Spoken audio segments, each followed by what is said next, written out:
welcome on in, Monday morning coaches out there, to our Monday morning football show, joined by my co-host, Mr. King James Stalkup. And we got a good show set up for you. Looks like we already got Moss Sports World popping in. Jay's losing, and Yep. two Monday night footballs. We got a doubleheader tonight, so we'll be popping in on those a little bit. And then, uh, yeah, that's true, Daniel. Got DJ85 up in the house. He's saying if Texas plays like they did against OU, maybe they could dig out of the hole they're in. So, yeah, that's true, Daniel. I got Yeah. something for y'all to see.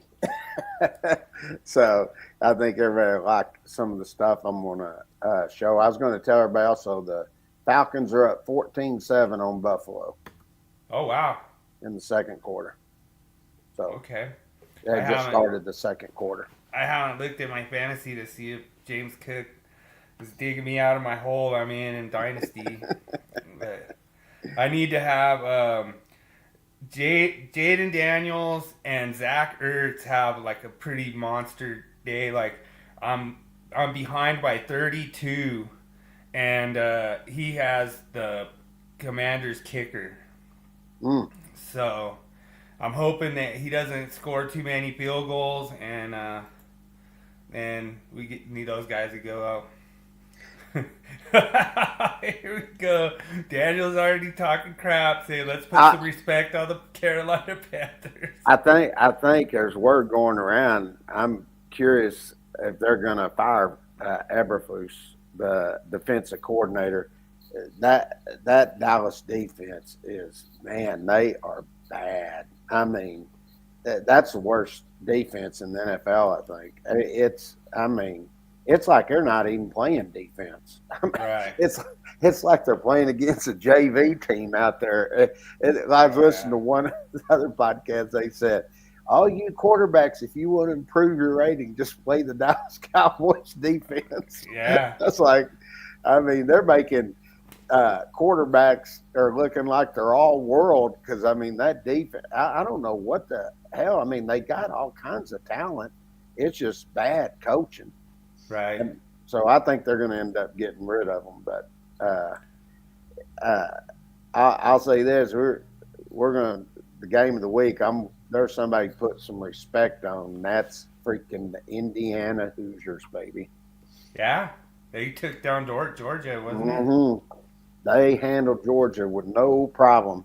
Uh, they're going to go undefeated in the Big Ten. I don't see anybody else stopping them now. And them and Ohio State are probably going to play in the Big Ten championship, and both of them are going to be in the playoffs. And then you'll probably have Oregon, Michigan losing this week. I think they're done. USC is going to try to push to get one of those four. But I've got all the percentages and everything. Let's go ahead and let's run the meme of the week, and then we'll get into the college stuff. What do you think? Okay. All All right. right, let's run it.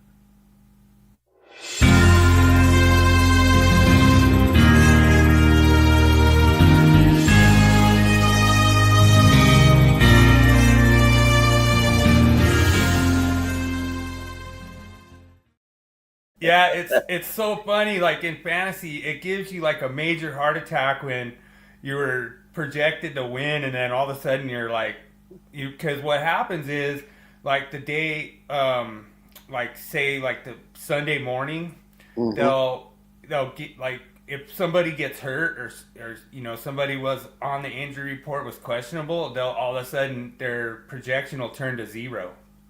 Yeah. And so like all of a sudden I look at my dynasty, I have like I can't remember, I think we have like 20 people we're allowed to have, and like I think in the starting lineup is like 8 or something like that, or 8 or 10, I can't remember. But all of a sudden it was like a bunch of them went to zero. Like James Cook went to zero, and like my quarterback, like Herbert, went to zero. So I'm just like, oh no, I don't have a quarterback, I don't have a running back, and it's game day. Mm-hmm. So it just makes you want to just punch your computer because you did so good getting all your lineup ready, and then all of a sudden, and it was just a glitch on the, I think fantasy manager had to just like restart it or something. Yeah. But it was pretty funny. It gave me a little heart attack when all of a sudden it's like, what?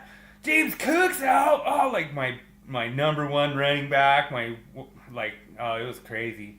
My one of my top wide receivers was at 0. I'm just like, oh no. And that usually when they're at 0, that means they're hurt. Yeah. And so I don't know. It was gave me a little heart attack. So that's what that means about. But All right. did you want to go in on your college? Yeah. Started up. All right.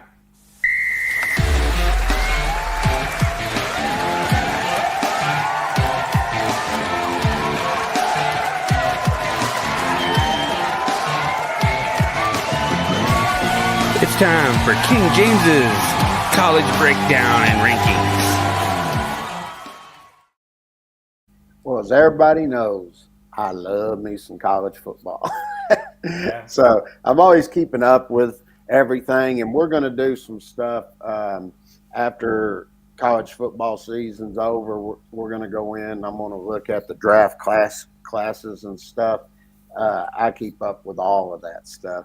You know, it's funny because back a long time ago, before all this internet and stuff, I used to read all the publications. I'd get Dave Campbell's Texas Football, Athlon, Lindy's, Sporting News. I get all of those, see all the recruits around the nation. Hell, I knew their height, weight, and everything, their speed. And I used to go in and post on the boards back then.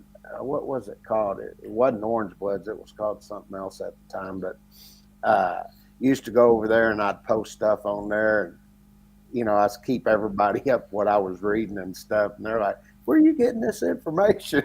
I'd tell them, oh, look here. And I go through all of this. So, but anyway, last week we went through who was where. And this week you're seeing some changes take place.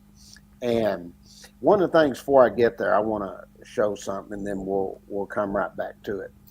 Right here is the percentages of how they're looking that if they do what they're supposed to, is going to get into the playoffs. And like I said, it's going to be the best teams. It's not going to be, you know, like Georgia Tech's undefeated now, and you can see they're at 18%. Right. And this goes back to what I was talking about last week, the strength of schedule. And that is going to have a big emphasis on what takes place. You know, I think you're going to, personally, I think you're going to see Texas Tech. I don't think Texas Tech and BYU play each other during the season. Let me look and make sure, because I'm not 100% sure on that. I don't think they'll play till we get to the Big 12 championship. And if that is the case, let's see. Nope, they are going to play. So they play in about a month. So they're going to play. So what it'll come down to, I think, in this case, if Texas Tech won both times against them and they were playing in the Big 12 championship, I think BYU might not get in. Yeah. And the reason I think that is because it's going to come down to your scheduling and the strength of your schedule. So when you look at BYU and you look at who they got left, they'll have Cincinnati and they got Utah, but they're 23-24 ranked right now. And Texas Tech's number 7. If you lose to them twice, they're going to think you're not one of the top teams. That's just the way I think it's going to happen. So yeah, and we might do that as like our game of the week too. It will be. It will be. I can guarantee you that will be one of the games of the week. And when you're looking at it, I had that is one of the games, and then the other one that I was looking at that I thought would be a really good game for a game of the week, and it'll be uh, Alabama and Tennessee. Gotcha. So, and there's some other good ones. I mean, but I'll do two a week. The other good one that they'll have will be LSU and Vanderbilt. Right. So a lot of it you're looking at is that three SEC teams. So that tells you how strong the SEC is this year. So Right. looking at that, you're going to start to see Vanderbilt and LSU. Those are going to be really good games because they're going to be looking to try to move up into the area where they have a chance to move forward in the pecking order here, I guess you could say. Right. And uh, LSU and Vanderbilt, I mean, you got number 10 and number 17. What I see, Vanderbilt will, if they win, they're going to, LSU's probably not getting in if Vanderbilt wins. Right. That's probably what's going to happen. Tennessee, they got Alabama this week. If they lose, they're out. Okay. Right. Now, Ole Miss and Georgia, that will be a really good one because if Georgia loses, that's 2 games. Okay. Yeah. Because they already lost to Alabama. All right. And I personally think at this point that if you look at Texas, we'll just go Texas for right now. Texas is going to end up. They're going to play this week Kentucky. They got Mississippi State, and then they got Vanderbilt. Now, if they win those 3, then they play Georgia that next week after that. So, Right. if they beat Georgia's 3 losses, I don't think Georgia's getting in. Not on 3 losses. I don't think they're going to get there. So then that brings up dealing with A&M, okay? Because Texas will play A&M at the end of the year, and the only game that A&M's got, I think they're better than LSU. So that's why I think LSU's not going to make it. And another reason I think Missouri's not going to make it because they got to play Missouri. But you got to look at this because and this is what I've been trying to say. We're going to find out how good A&M is, and let me explain why. Yeah. Because they've played 6 games. And only one of them has been on the road, and that was at Notre Dame, which they won 41-40. Right. Okay, so next week they're at Arkansas, but they have to play LSU and Missouri away. Yeah, Missouri looked pretty sharp, man. Mm-hmm. I was impressed. They were clicking on. And that's what I'm saying. cylinders. We're going to see. And then the last game of the year, if A&M just loses one of them games before their last game of the year, they play Texas at Texas. So 3 of their hardest games that are left are on the road. Right. So that's what I'm saying. We'll see if they're the legit deal, because A&M could lose 2 games at that point. If they lost to LSU, LSU's going to fight like hell, and I think Missouri is going to fight like hell too. And if you look at Missouri and seeing what Missouri has left, Missouri, they've got Auburn this week, and they got Vanderbilt, and then they have Texas A&M. I think the way they looked against Alabama, don't be surprised if they beat Vanderbilt, and if they beat A&M, then you got Mississippi State, and the only other one they got is Oklahoma, and I don't think Oklahoma's that good this year, which is starting to show. And then they got Arkansas. There's a legitimate chance that Missouri wins out. They could be one of them that gets in. Right. That'd be a one-loss team that beat A&M. Now, that's where it gets interesting because A&M loses 1. And then if they play Texas, Texas beats them, Then Texas has 2 losses. A&M has 2 losses. Who you think's getting in? Texas. Yeah. That's going to Yeah. happen because they won head to head. The other one that you're looking at there is Ole Miss. Okay, Ole Miss.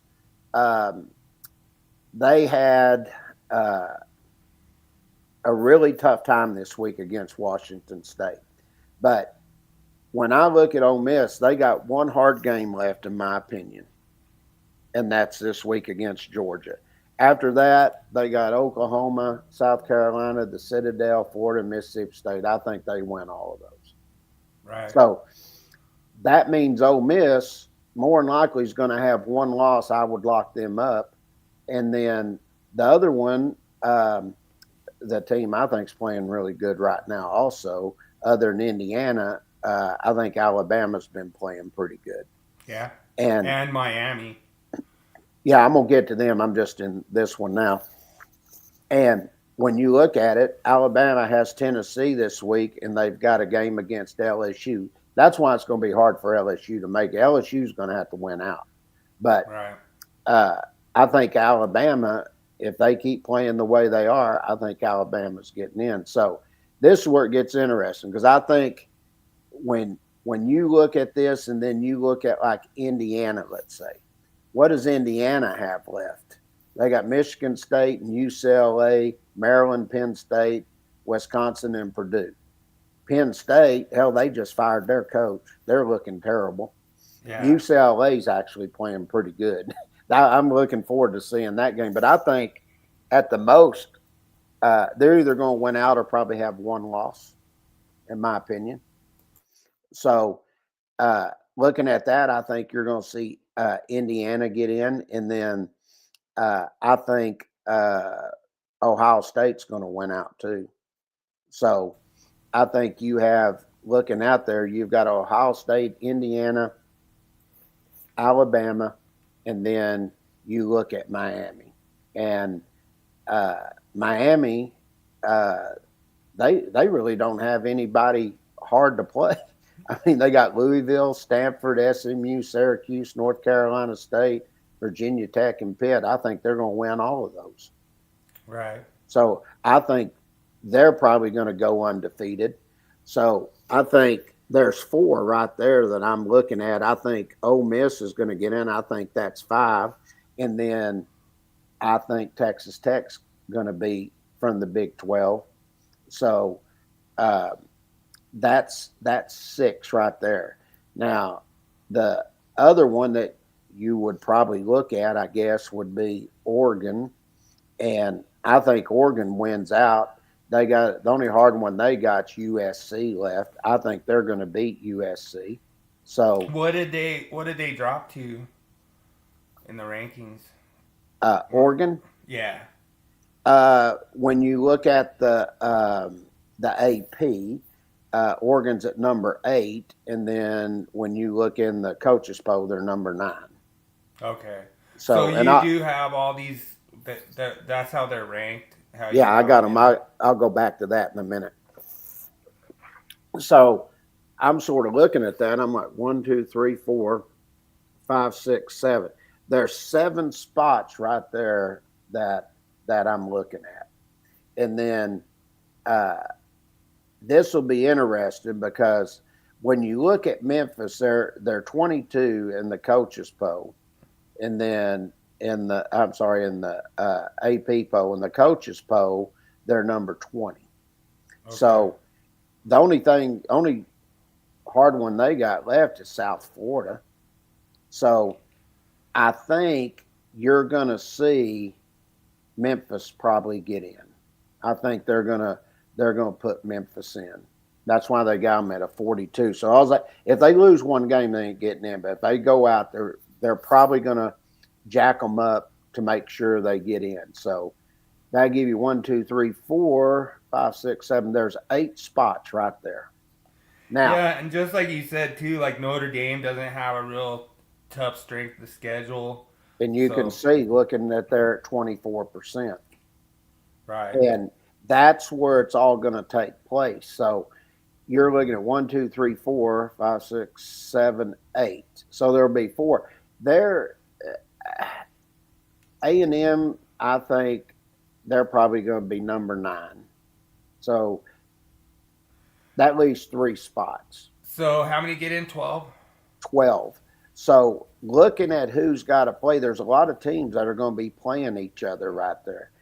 I think there's a possibility you could see a 3-loss team in the top 12.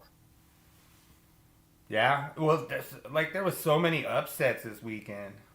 Yeah, It's crazy. I Like, mean that's why I brought up and I was talking about um, Missouri because Missouri, they if were they they if were they if hitting, they man. beat Vanderbilt and they beat A&M, they're getting in. Yeah. I'm just telling you right now, they're getting in, and that's why I was saying if Missouri does beat A&M, and then A&M has LSU, if they lost those 2 games and lost Texas, then that would be hell for the A&M base at number 4 right now. They wouldn't get in. Yeah, I think the whoever wins their division gets a bye. If I'm, No, I think they did away with that. oh, they did. I think so. I think it's the 12 best teams this year, isn't it? Let me check. Uh, Because does I remember last year it was Yeah, whoever won their division got a first round bye, and I don't yeah I agree with you. I don't know that they're doing that this year. yeah, I'm gonna look. Yeah, the 4 highest ranked champions no longer get buys into the quarterfinals automatic. Oh, that's into the quarterfinals. Okay, so the 4 highest ranked.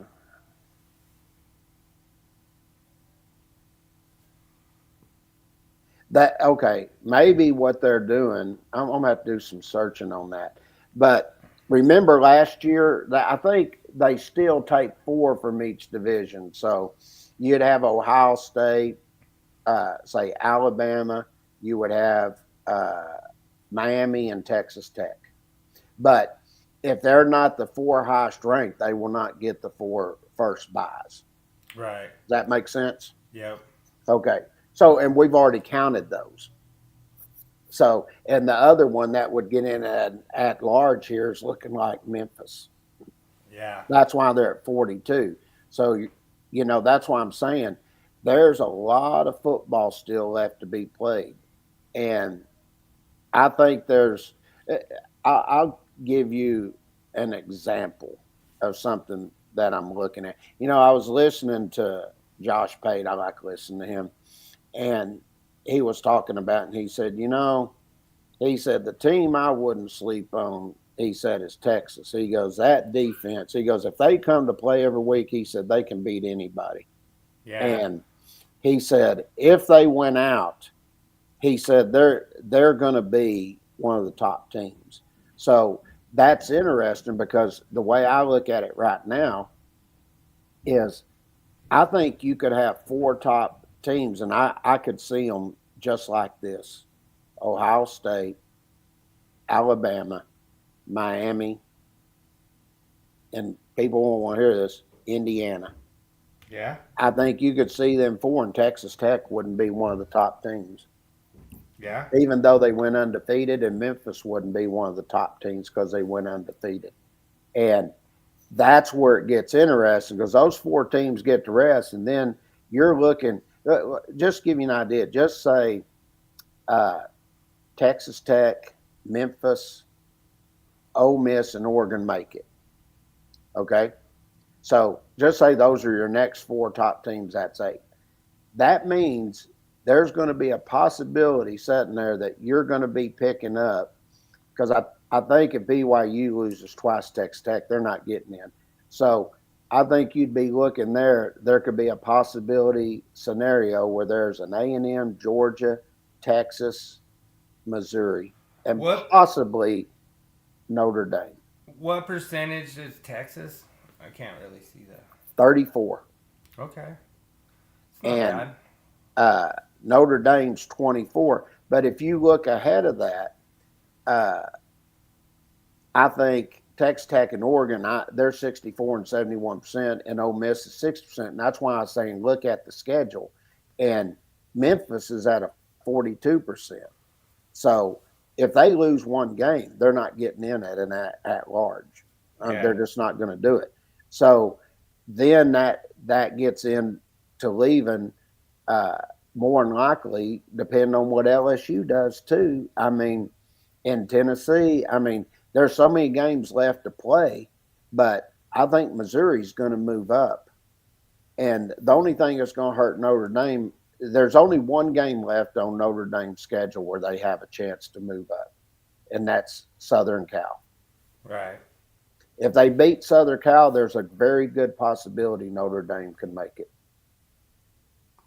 Okay, so next week it's going to be getting more clear. So Yeah, these are your week 7 to what happened to week 8. Well, you can see where teams have moved up and teams that have dropped down, and you'll see we had. Uh, well, I mean, there was a lot of movement up this week. I mean, Ole Miss dropped down one, which is okay with me. But the big jump to me was Indiana. They jumped up to number 3, and they deserve every bit of it. And Oregon dropped down 5 spots, and everybody else just sort of moved up. Notre Dame did get moved up 3 spots to number 12, and that's what I'm saying. If they beat Southern Cal, who's number 20 right now, I think that gets Notre Dame in. yeah. Okay, so as you look down at the rest of these, Oklahoma dropped 8 spots to number 14. Oklahoma's probably going to drop out of the top 25 with the schedule they have left. I mean, when you look at, Don't they play Ole Miss? oh God, you wouldn't believe their schedule. You're going to be like, there's no way. I mean, Oklahoma, uh, what they have left, I mean, it is so freaking brutal. And they're like, they play South Carolina next week, which is going to be a tough game. But after that, their next 5 games, don't be surprised they lose all 5 of them. They got Ole Miss, Tennessee, Alabama, Missouri, and LSU. Wow. I mean, that is freaking brutal, man. And that's why I'm saying Oklahoma ain't going to be there. I'm just telling you, they're done. So then when you come over and you look at the coaches poll, uh, thing amazed me, the way Texas dominated that game, then coaches realized that they moved them all the way up to number 17. And if you look, they're just right behind Missouri right now. They Right. did move Oklahoma down to 13, but I think they're done. And uh, I, to me, I'm just looking at this from what's up here. I think the coaches poll is pretty more reflective to what you're going to see Right. because they got All State, Miami, Indiana, and then you got Texas A&M deserves to be right where they are, but their schedule's about to get tough because they're going to be playing on the road now. And then you got Ole Miss and Alabama and Georgia. Ole Miss is about to show if they lose, Ole Miss is going to drop a little ways, Yeah. depending on how close the game is and everything. But Is then you that why? got Is that why Georgia, they? Texas Tech, Oregon, and that's why I'm saying the team that upsets me more than anything, and I think they'll put them in if if they lose one game. I think you could see if Memphis loses a game, I think they'll put Georgia Tech in. Right. Yeah, Georgia Tech's like sneaky. Like they're Yeah, sneaky good. So is that why Ole Miss dropped? Because they struggled against Washington State. I think so. But Okay. like I said, we'll see. And then my game of the week that I did actually did two of them. I had the Indiana Hoosiers and Oregon. They were on during the Texas game. I was going back and forth on both of them. Right. But it's like I say, when you look at this, it sort of is the tell of the game. Um, Indiana surprisingly did not rush the ball good, but boy, they were throwing on that Ohio State. Uh, what I got Ohio Oregon. State, Oregon. I don't know why Yeah. I have that. Uh, and I was just totally amazed at how the game went, and uh, basically they just outplayed them. And when you get True. in and you start looking at the passing and everything, it was just a great game. I mean, Yeah, it was. in my opinion, they just outplayed them. I'll tell you one guy that I'm really impressed with. I wish Texas would have been got him on Oregon. Is that Decorian Moore, number one receiver? That Yeah. guy is freaking electric, man. Yeah. And I was trying to think. He played for Duncanville, I think, or DeSoto, one of those. But man, he was freaking unbelievable. But looking at the stats, they pretty much tell the tape. And as you'll look here, you can look at the defense and all of that. But one of the things I always look at more than anything is what? Fumbles and interceptions. Right. 3 turnovers by Oregon. Yeah. And that proves the point because when you come back here, you look at time of possession. Look at there, 33 minutes and 11 seconds for Oregon and 26 minutes and 49 seconds for Indiana. Yeah. So that gets to be a difference in the game right there to what happens. And then you go in, you check this out. Sometimes we look at this, but there really wasn't anything major that took place. Uh, sometimes we like to look and see if there was a big kick return or punt return. There wasn't any of that. So Right. that was pretty much the game. The turnovers, it's like they say, when you're looking at it, there's two big key aspects to football that can happen: turnovers and special teams. Right. And that is living proof, which is going to show right here the Texas and Oklahoma game. And one of the things you're going to notice, we're going to get into special teams and what? Interceptions and fumbles. Well, I thought you were saying that that they didn't even get in the red zone. Yeah, they never got into the red zone, which is amazing. And until they play again next year, Oklahoma would have not scored a touchdown on Texas, and it'd be over 1,000 days. Wow. That's hard to believe, but uh, and Oklahoma fans are losing their mind. But when you look at this, Oklahoma had 16 first downs. They had 258 total yards. That tells you how good the Texas defense is because they've been putting up big numbers. And Texas had 302 yards. But when you get down and you start looking at it, you'll see Oklahoma had 29 minutes and 2 seconds that they held the ball. Texas had 30 minutes and 58 seconds. Now, let me explain this. The first half, Oklahoma was doing real good. When they come out at half, Texas got the ball. This is no lie.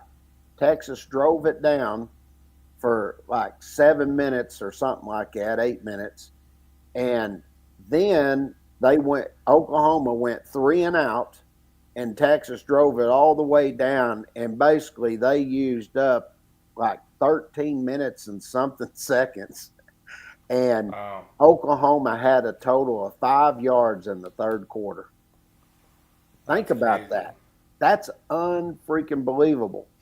And some of that stuff they were getting at the end, I mean, it was really worse than what it looked like. And when you look at this, John Mateer, who was a Heisman candidate. He was 20 of 38 for 202 yards, but he had 3 interceptions. Wow. I mean, that's something to think about right there. And That when is. you look at their rushing, all they had was 48 yards rushing. That's some Wow. stout defense. They had 210 yards passing, and then you go over and look at Manning, put some respect on him. The kid is starting to learn how to play. He was 21 to 27 for 166 yards with 1 TD. Right. He drove the bus the way he was supposed to, and then they had 136 yards rushing and 166 yards passing. That's a good day. And when you look at the defense here, it's very easy to look at this. Texas had 5 sacks. Oklahoma had 1. So Right. that tells you the offensive line from Texas is improving with all that talent they have, and their defense is they're just a badass defense. And then you come over and you look at the interceptions. Manny Muhammad, or like we call him Manny, he may look Muhammad. He had 2 interceptions, and the true freshman Grace Littleton out of Florida had 1, which was makes 3 interceptions. And then what was the big one? The punt return for 75 yards by Ryan Nipley. Right.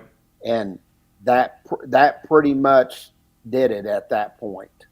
And like I said, a lot of times when you're playing these games, what's important in the game? Special teams is a big factor, and turnovers. And 100%. this is a great example of why I always show the stats in a game, because the stats tell the truth.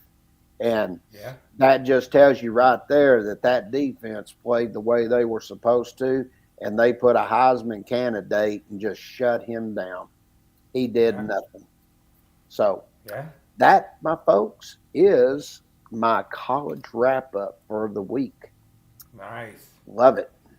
Yeah. Good on. Good job.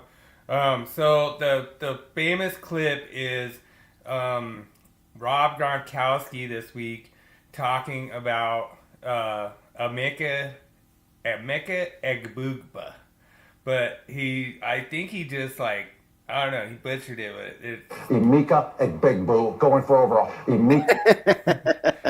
so like everyone, like I don't know why, I just like I could hear it like Emeka Egbegbo going. it's just like, dude, you hear an announcer, you should at least know their names. That's a Buka, isn't it? Yeah. A Buka, yeah. Emeka Egbugba. Yeah. Buka.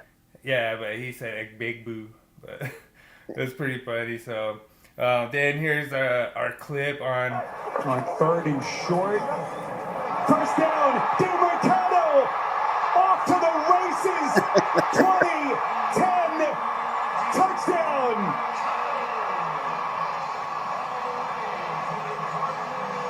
Did he drop it early? Boy, that's going to be close. Oh, my goodness. Boy, he extended it with his hand a little bit. Did Snead's trying to say that he got the ball out. Oh, man, that was my running back, and he dropped it before he crossed the goal line. So that sucks. that was my blunder of the week.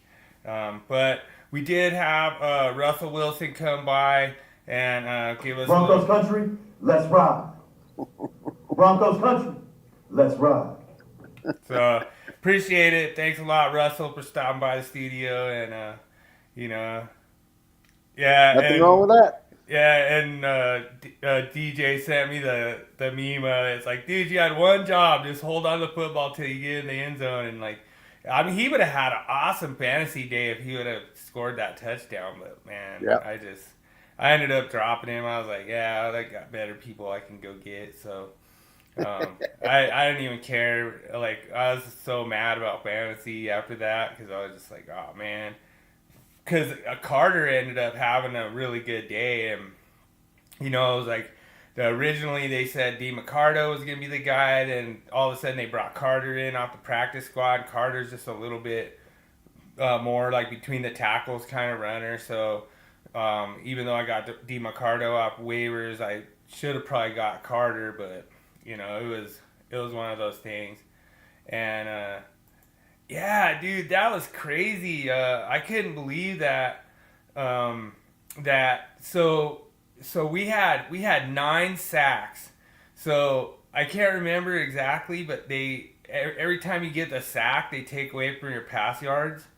So the Jets had negative 10 pass yards by the time, and it was even the announcers were like 9 sacks, really 9 sacks. It's crazy, and so they're looking at some of these guys on the Broncos are chasing a bunch of really old records, like sack records and loss down. Like there's a lot of different records that the Broncos defense are chasing. So Cool. it's pretty cool. Yeah. But I guess we'll go into my yeah. Got you.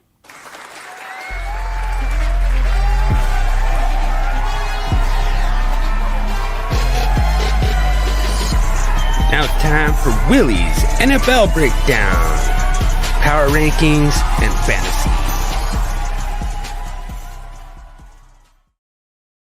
All right. So, yeah, there was a lot of movers and shakers this week. The Lions, they did not play very good against KC. Not a lot of their stars didn't really show up. It's really hard to play in Red Kingdom over there, so I don't hold it against them. But KC is kind of hanging in there. The Eagles end up losing to the Giants, which was crazy, and we'll have that as like our game of the week. Like I say. Jackson Dart played amazing. Scattaboo was scataboom because he just crushed it in fantasy. The Bills are playing right now, and they're actually trailing the Falcons 21-7. So the Bills really need to get it going. From what it sounds like, Bijan Robinson is just running all over the Bills defense. So that's what it sounds like. And so then we have the Tampa Bay. And like I say, Tampa Bay is just really, just they're just a team to beat now. So they played really good. Like I say, and it looks like the Bears are up 6-0 on the Commanders. So Commanders need to get it going. So then, when you go to, let's see, use that next slide over. Sorry. So then, the Steelers actually didn't look bad against the Browns this week. Not terrible, but like I say, they are not gonna make the. I don't know. I mean, I think they should be able to win their division. But, like I say, there was some signs of life from them as far as leading their division. The Colts, they're just looking awesome. I mean, aren't they 5-1 now? So, yeah, the Colts. That was the newest one right there. Oh, okay. Yeah. They're 4-1? Mm-hmm. Yeah, and so yeah, Daniel Jones, they call him Danny Dimes, is just doing awesome. And then the Packers coming back from a bye, like that was the whole thing. They had the Bengals, which the Bengals are terrible, but they looked good, and so. Yeah, and that was crazy about the Cowboys last time out. Yeah. Then the Jaguars are actually looking like a contender in there. Jags actually had a really good game. And, yeah, they beat the Chiefs. And, like I say, you look at, what they're doing. They've got a good running game going. They have ETNs hitting pretty good. They're getting, downfield passes and stuff. So, Lawrence is doing some stuff with his legs, and that's always a good sign, especially from a fantasy standpoint. And then we go over to the next page, and so that's let's see, that's our top 8, right? Yeah. And then we got 49ers looking pretty good. I actually picked up Bourne on fantasy, and I have a few of the 49ers that were going, and did good for me in fantasy. Kyle Shanahan's seeming to get it done, and like I say, there's a big long list of injuries going on, so hopefully they get Brock Purdy back and try to get back on track. Broncos they're up there. They're tied for the lead in the AFC West, so that's pretty good to see our boys getting it done. And yeah, it was a big victory against the Eagles. We rallied from 17 points down, and yeah, it was definitely a good sign. I was not very impressed with the Broncos offense against the Jets. I thought we left a lot of points out on the field that we should have had. There's a lot of missed opportunities, and I didn't think the Jets defense was that great that we should have been stifled. Then we have the Rams, 3-2. Yeah, and it was pretty rough that they lost to the Niners at home, and yeah, they do take a long trip, to go play the Ravens. So we'll see. And like I say, the Ravens, I think this is the last game that before they go on a bye. So it's gonna be tough. The Commanders are playing right now, and are currently trailing Chicago at the end of first by 6, by 2 field goals.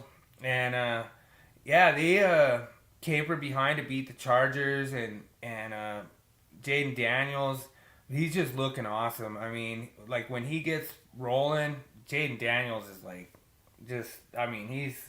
He's good. he's gonna be playoff bound. So then that concludes our 12, right? Yep. So then we have New England 3-2, and man, I knew that the Patriots were gonna eat against the Saints this week, and they really did. Drake Mays just keeps looking better and better every week, and like I say, it'll be a tough battle. After they beat the Bills, didn't they beat the Bills at home, or was that in New England? I can't remember, but I want to say they beat the Bills in Buffalo, but then we got the Seahawks that are just hanging in there with 3-2.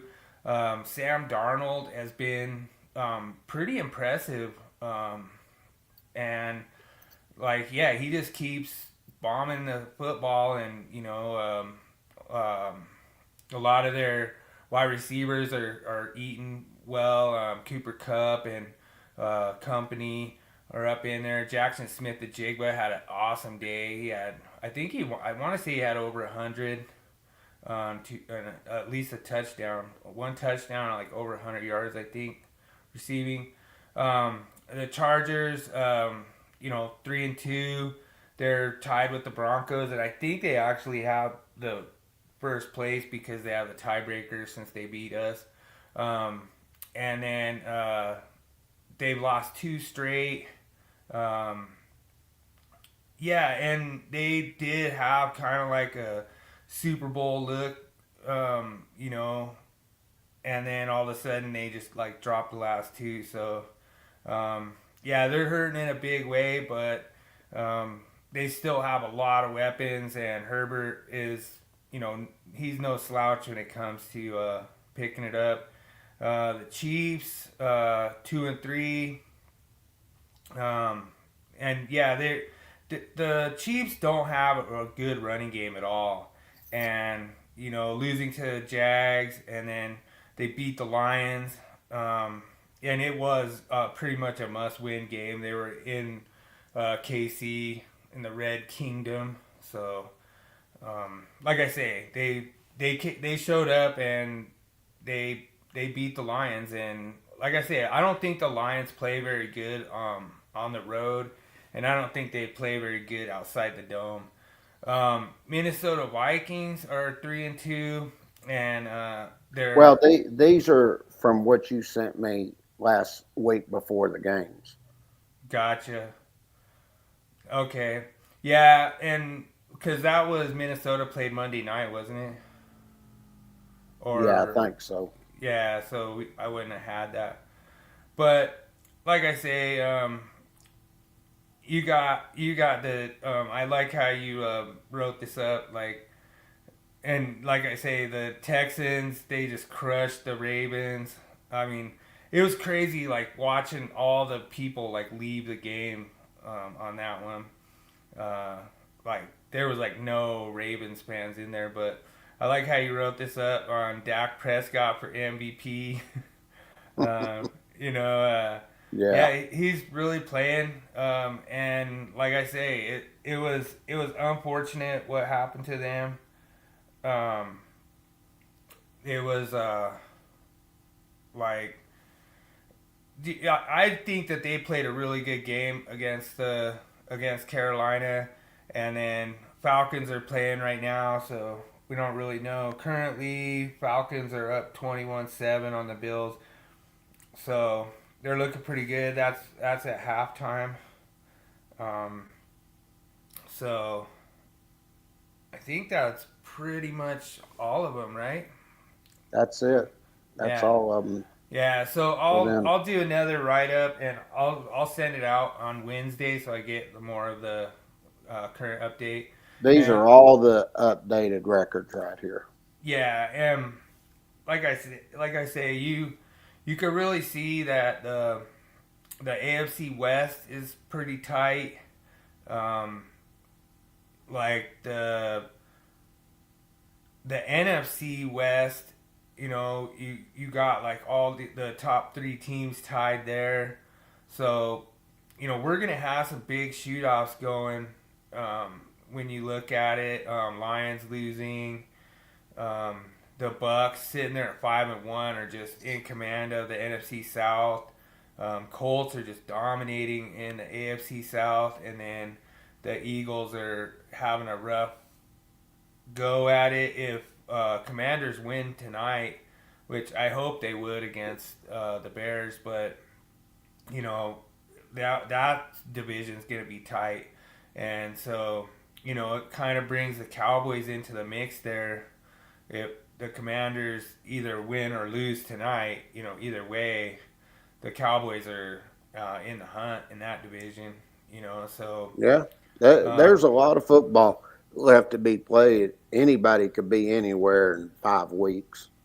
yeah, and I mean, if the Bills lose, I mean, just look at that. We got Bills Patriots tied up. Mm-hmm. So, the Bills are kind of on the hot seat a little bit. Like I think they kind of let their foot off the gas a little bit this year, and so we'll see how that plays out. I think they kind of underestimated the Patriots. Like the Patriots came out and balled.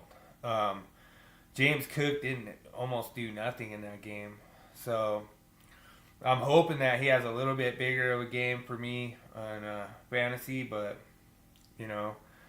we'll see. Like I say, they're tightening up. This is like kind of what I was saying, where you start getting into like week 6, week 7, and you start seeing what these teams are about. You start getting a week 8, week 9.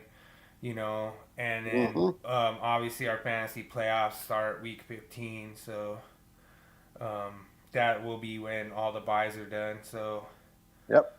Like I That's say, true. it's shaping up, and like I say, these guys are gonna start showing what they're made of. I don't expect the Ravens to be just completely out of it. If the Ravens, if they get Lamar back and they start getting clicking again, they could sneak into like a wild card or something. So Sure. the Ravens aren't out of it yet. And then this is just our game of the week. We covered the Cowboys and Well, this game here is a perfect example. When you go and look at this, New York played a clean game, no turnovers. 2 turnovers by Philadelphia. right. Okay, and that's why I say you always go in and look at this. Jackson Dart, he outplayed Jalen Hurts up and down that field. I don't care what anybody says.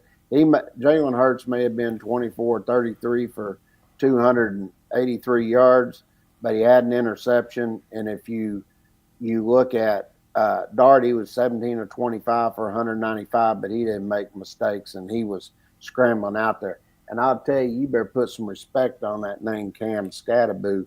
Boy, Yeah. that guy, he's a freaking bulldozer. He had 98 yards rushing and 3 touchdowns. And he just put it. And then Dart, when he ran around and went in for a touchdown. I mean, I watched this game. It was a really, really good game. And then when you come in and look, New York had 3 sacks and Philadelphia only had 2. I don't think Philadelphia's defense is that good, in my opinion. But when you got in, you started looking. Here's the turnovers, that interception. Like I've been saying, special teams and turnovers make a big difference in the NFL. And one of their things I'll put in there also, New York, they punted 4 times and twice that guy put it inside the 20. Right. That's some good punting right there. You're Sure. keeping your guys back. So the stats once again have proven. We did this last year and we were doing all these stats. And you remember how we were going through, and every week when we were showing game of the week or something, it always had something to do with turnovers and special teams that would be the big outcome of the game. Right. It just like it never failed. So Yes, sir. Yeah. So sorry, my wife's getting me food. But you got Yeah. final countdown left, brother, and that's yeah, it. let's You do want that. Yeah.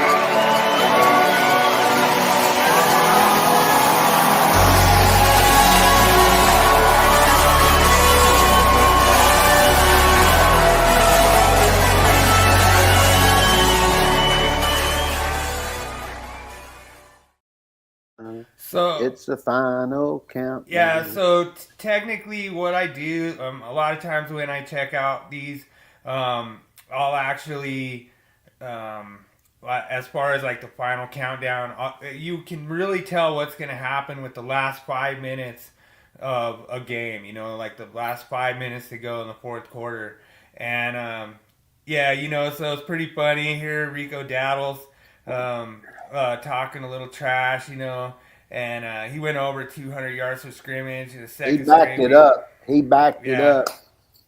And then Ryan Fitzgerald kicked a 33-yard field goal as time expired. As Carolina did the walk-off field goal, defeated the Cowboys 30-27, and a wild back-and-forth game on Sunday. So, yeah, like I want to say that the Cowboys, they didn't look bad.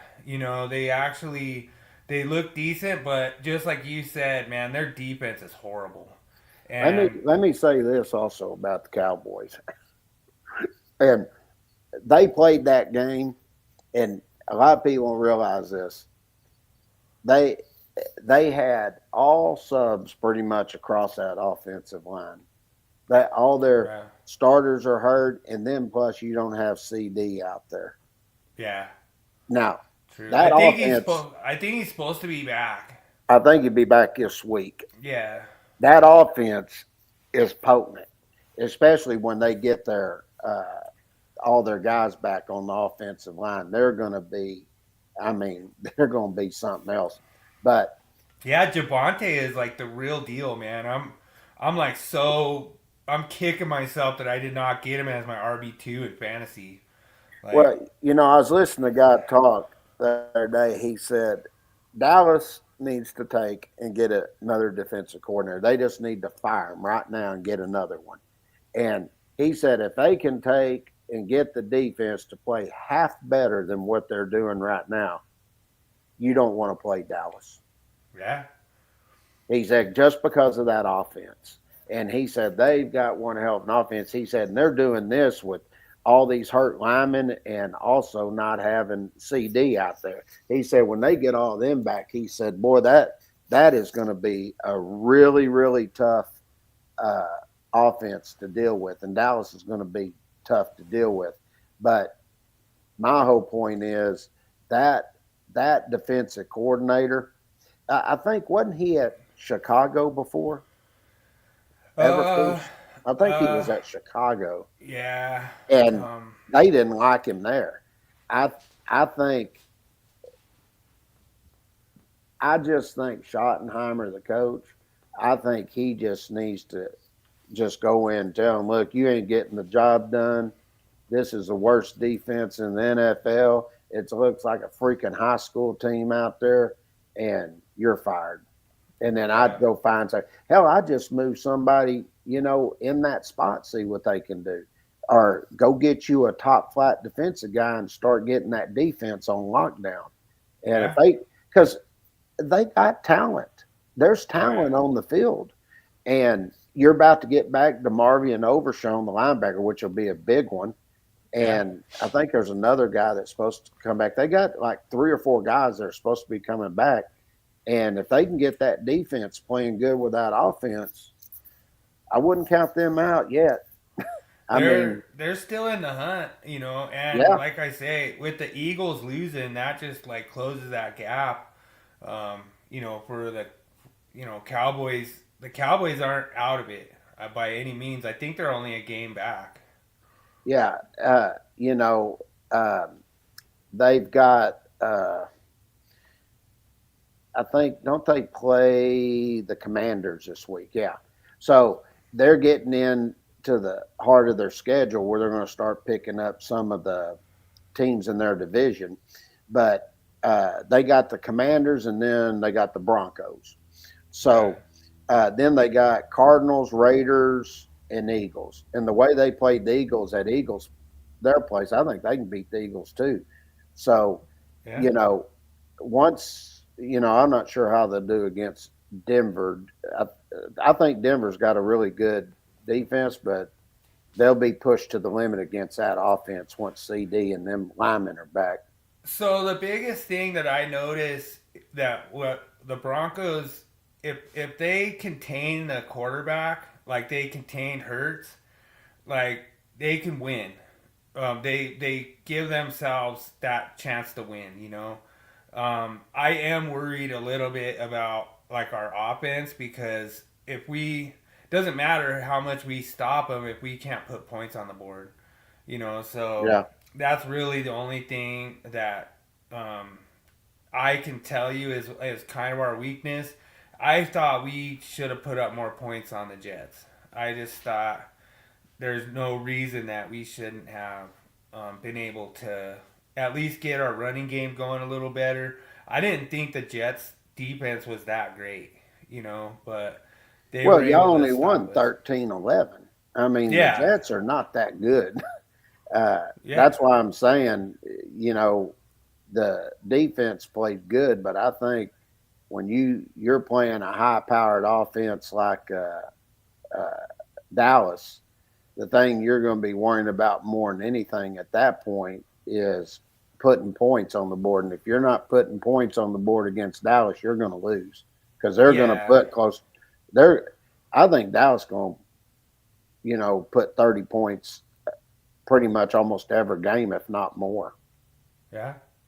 So I agree with that, and so the Carolina Panthers are the winner of this week's final countdown by Yes, they are. getting a walk off, and also Rob Gronkowski. Mika Egbegboo going for overall.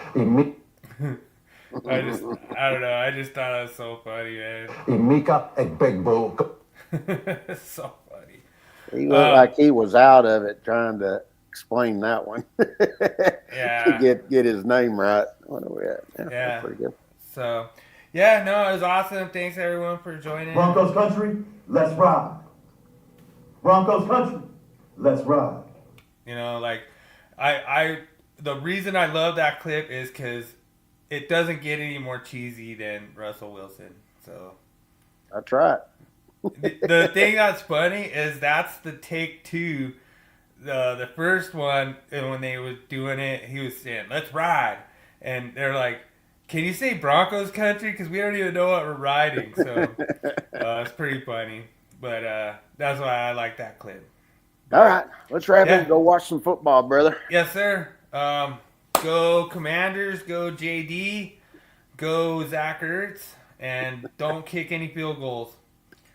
But Touchdowns. yep, that's it. But appreciate it. Thanks everyone for joining. We'll see y'all next Monday.